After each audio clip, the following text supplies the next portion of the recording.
This morning, my alarm went off at 6:45 a.m. as it has been every single weekday this month of January, and immediately the thoughts in my head began to go wild. Why would you get up? It's so cozy in here. You barely got 6 hours of sleep. You know how important sleep is. You should come back to bed. Remember a few weeks ago in December where you were just following your body's clock and waking up whenever you felt like it? Wasn't that so nice, so freeing, so liberating? Curtis is laying beside you in bed and he's gonna be in that bed for another 2 hours. You might as well just stay in there. It's so cozy in here with him. Enough. Enough is enough, I said in my head, kind of. I didn't really say that. But I put these thoughts aside, I hopped out of bed, and you know what? I stayed consistent, even though I did not feel like doing that. And I think this video is pretty self-explanatory. I don't think it's anything novel for anyone here to hear that after the January motivation kind of fades, sometime at the end of January, February, March, and then, we won't even talk about the months after that. Motivation takes a steep decline. And it's my opinion that at this point of the month, as I'm filming this, it's not even mid-January, but it's embarking on mid-January, it is so important for us to start thinking about how we can make sure that our goals and our routines that we're setting in for the new year actually stays consistent and becomes something that we stick to throughout the entirety of the year. And this video is going to cover all of that. I promise you that if you integrate even just a few of these things, your goals will be stuck to, your routines will be created, and you will feel a lot better about the consistency that you have in 2025. If you have not already, it is so important to write down and break down your goals and set rewards to them. So the way that I personally break down my goals is I have yearly themes, things that I want to feel and generally maybe accomplish, but not really, because I don't know where exactly I want to be in a year from now. But my more specific goals are set out for the first quarter. I know what I want to achieve business-wise, financially, spiritually, mentally, physically, all of those things. After I have these quarterly goals, I actually break them down into monthly goals, and then after I know what I have to accomplish each month, for this first month, I set 3 to 4 very clear, main goals, okay? Nothing more than that, so that I actually feel like I can achieve all of these things. Some have to do with my mental health, some have to do with business, etc. 3 to 4 of them, and then I choose rewards accordingly to fit to them so that I can get myself that reward at the end of the month when I accomplish those very specific goals. For example, one of mine is to wake up consistently every single morning, get into that early morning routine and stick to my morning routine in the morning, as well as really work on a 4-day work week this month and just see how I like that rather than working 5 days and sticking to that.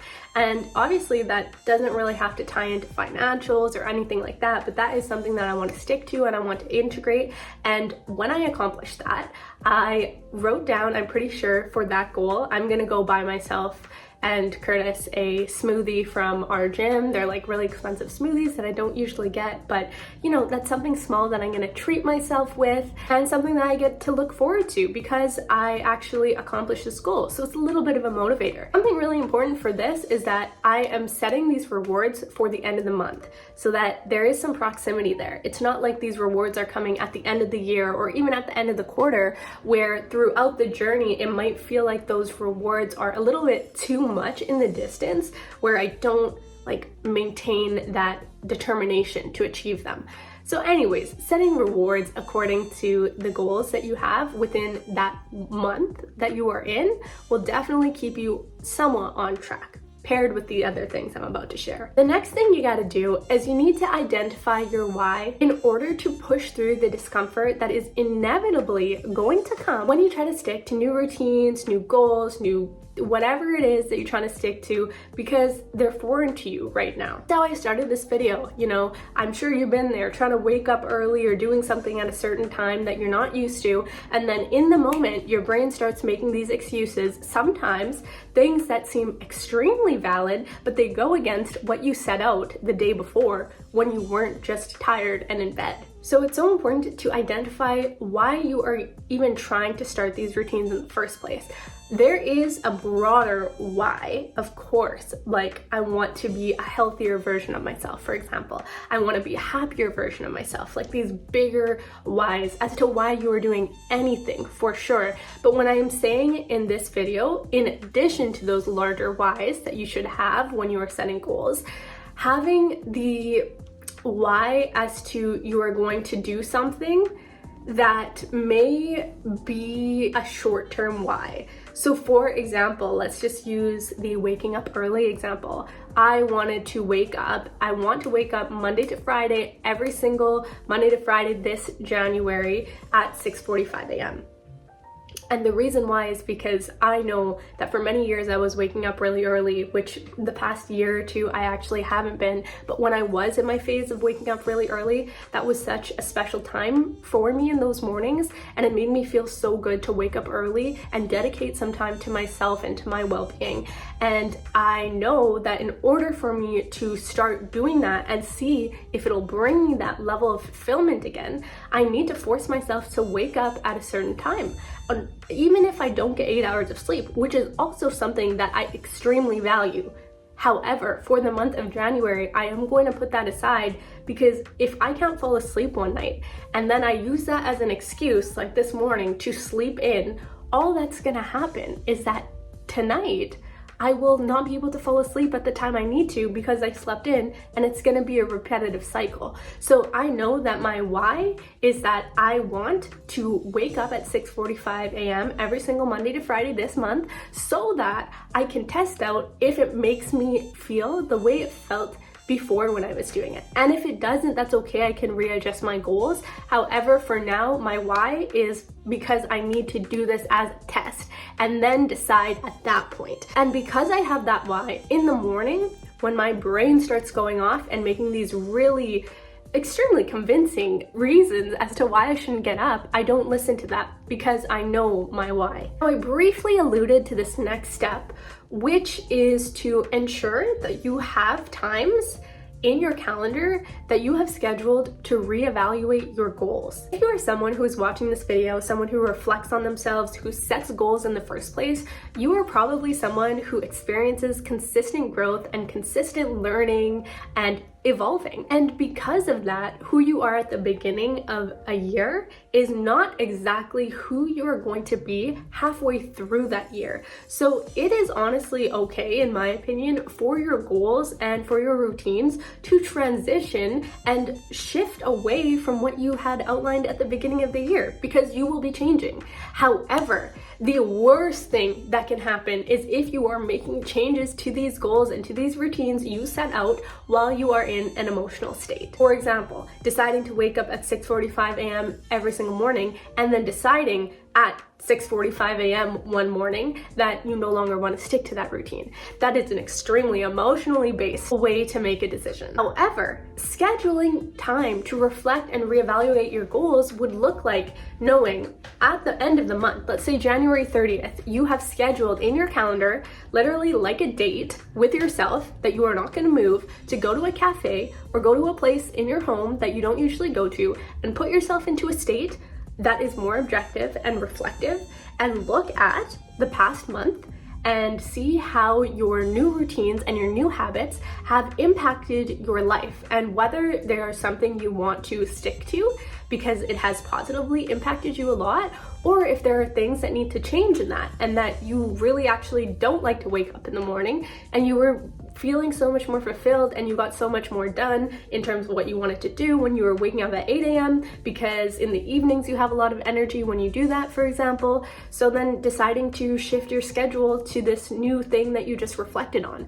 That is coming from an objective place. That is something that you can actually make changes to because you have scheduled it in. And I would highly recommend that this is done on a monthly basis, because a month gives enough space to really reflect and see if what you're doing is working or if what you're doing is not. Now, I do have to put a little caveat in here. Obviously, we don't want to be changing our goals and our routines like all the time. We want to make sure that we are sticking to what works for for us, and we're not just like having shiny object syndrome in terms of like things that we are integrating in our life. But that's why like focusing on these things on a monthly basis seems, to me at least while I'm speaking this, monthly or quarterly, but I personally like monthly because I focus on my goals on a daily basis.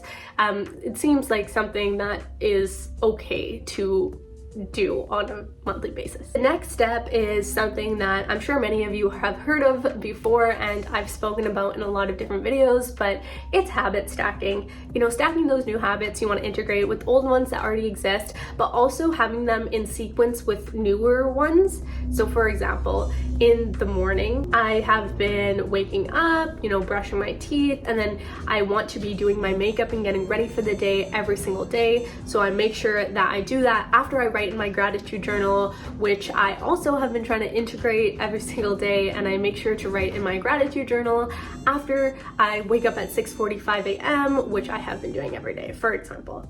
So having them all in sequence and stacking them on top of each other, so listening to my audiobook while I do my makeup, for example, because I want to listen to more books. Now comes the next step, which is removing resistance from your routine. This just looks like making things as easy as possible for you to accomplish the new goals and routines you set out.